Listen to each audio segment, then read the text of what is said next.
I was 17 when this happened.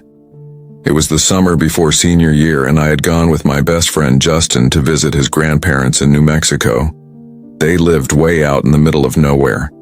Seriously, the closest gas station was like 25 minutes away, and there was nothing but desert and scattered trees for miles.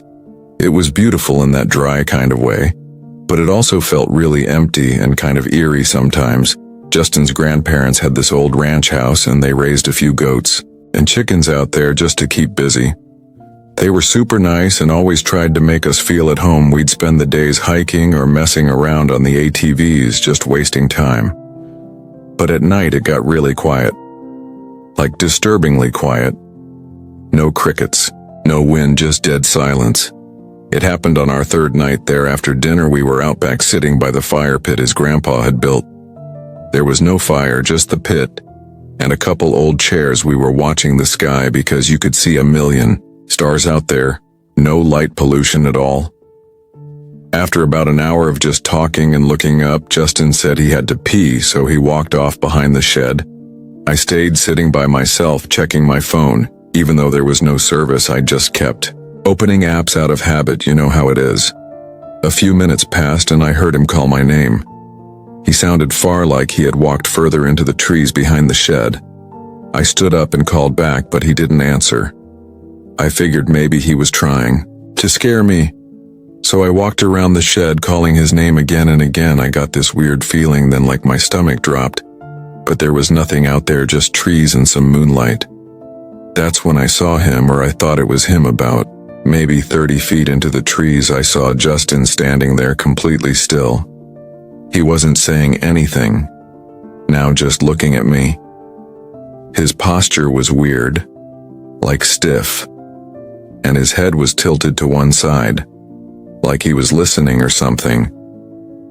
I laughed nervously and told him to quit being creepy and come back. He didn't move.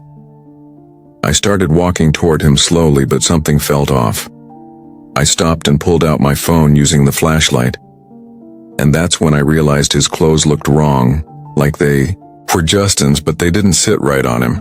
The shirt was too tight and the sleeves looked stretched, like his arms were longer than they should be.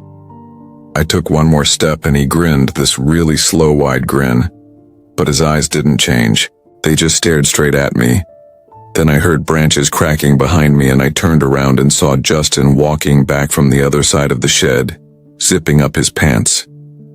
I froze. I looked back toward the trees, and the other Justin, or whatever it was gone. Completely gone, just like that. No sound, nothing. I didn't say anything, I just backed up and pointed. Justin thought I was messing with him. But when he saw how freaked out I was, he got serious. We both grabbed some flashlights from the house and went back there. But there was nothing, just trees and dust and some tracks in the dirt leading deeper into the woods.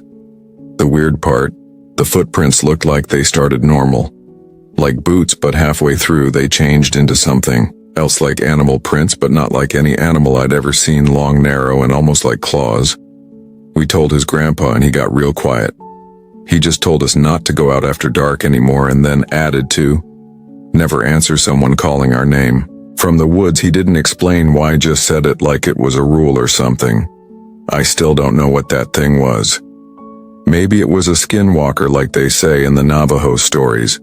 Justin's family is part Navajo, and he told me some stuff after that, but I could tell he didn't like talking about it. All I know is I've never seen anything like that again, and I never want to.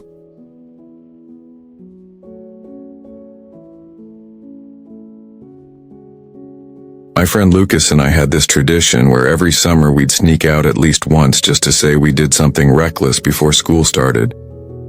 We lived in a quiet neighborhood on the edge of town. Not a lot happened around here, and we liked it that way. But this time we decided to walk to the old train bridge about 2 miles away. There were rumors about it being haunted or whatever, but we didn't believe any of that. We just thought it'd be cool to hang out there and maybe film something creepy for Lucas's YouTube channel. We left the house around 12:30, slipping out the back door while his parents were asleep. It was a warm night, super quiet.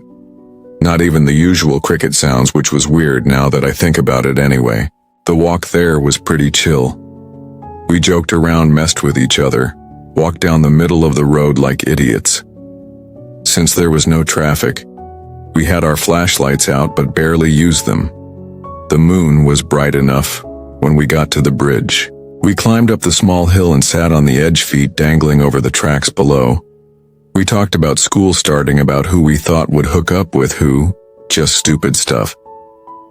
But after about 15 minutes we started hearing these really faint, crunching sounds coming from the woods nearby, like someone stepping on dry leaves. Lucas thought it was a raccoon, or maybe a deer, but I wasn't so sure. It sounded too slow and deliberate. We went quiet and just listened. After a minute or two it stopped, but then we heard it again, closer this time. This time it was followed by this low dragging sound, like something heavy being pulled along the dirt. We stood up and backed away from the edge of the bridge, shining our lights toward the woods, but we didn't see anything, just trees and shadows. Lucas whispered, "What the is that?" But I didn't answer because I had no idea. Then from just beyond the tree line, we saw movement, not an animal either. It was a person, or at least it looked like one, tall, thin, wearing a hoodie and something shiny in one hand. They stepped out just enough for us to see the silhouette. Then they stopped and just stood there staring. We didn't say a word. We didn't move. It felt like forever until Lucas grabbed my arm and said, "Go." We ran full speed down the hill back toward the road, but when we got to the bottom we heard more footsteps behind us. Not running, just walking, but fast and steady. We didn't look back. We just kept going. The road back was dead silent. No cars, no houses, just woods on either side. We could hear the footsteps getting closer, but we didn't know if it was just in our heads or real. After about half a mile, I turned around and swear to God I saw two people now. Not one, two. Both walking fast with their heads low and arms swinging. I screamed at Lucas to cut through the woods toward the old service road. He didn't even argue. We dove into the trees, branches smacking us in the face, tripping over roots, but we didn't stop after what felt like forever. We ended up back on the road way past our neighborhood, completely winded, covered in dirt and scratches, but alive. We walked the rest of the way home, barely talking, just glancing over our shoulders every few seconds. The next day we told one of Lucas's older cousins what happened. He got real quiet, then told us the train bridge was where a homeless guy had been attacked like 2 years ago. Nobody was ever caught, and apparently it wasn't the first time something weird happened out there. Lucas never posted the video we filmed that night, and we never snuck out again.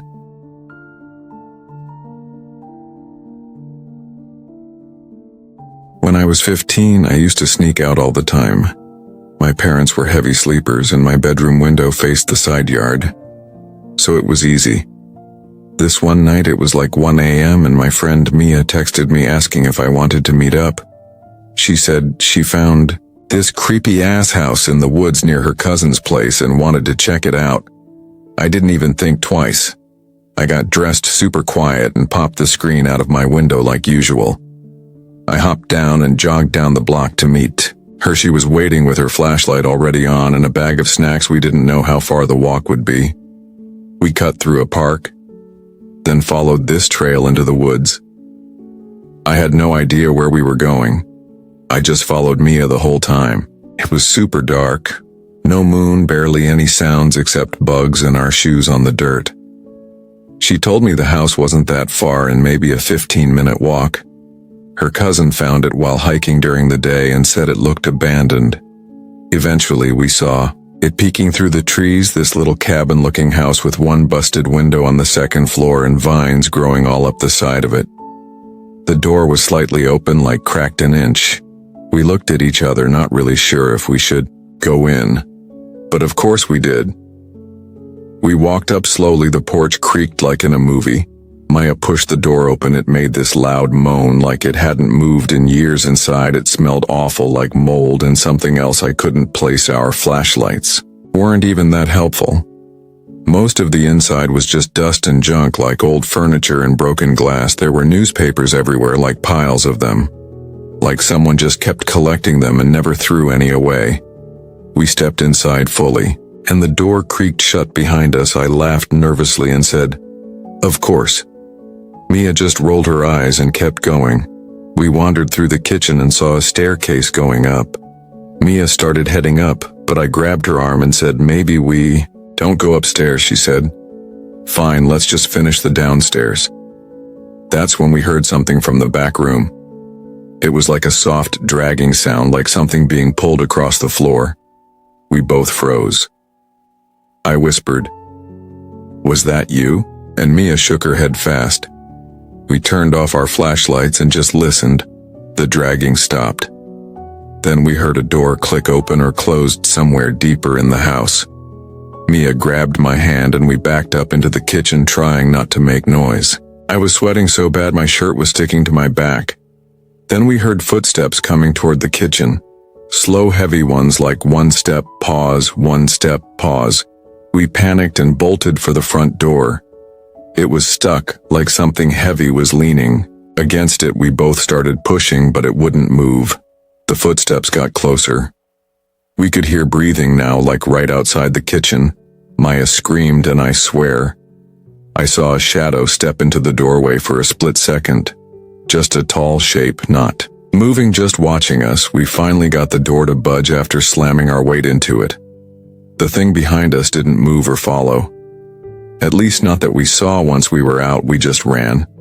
No talking, no stopping till we were out of the woods and back on the street. Maya swore up and down it was a squatter or some old guy maybe. But I don't know, man, something about how quiet it was. How it didn't speak or chase us. It just stood there breathing.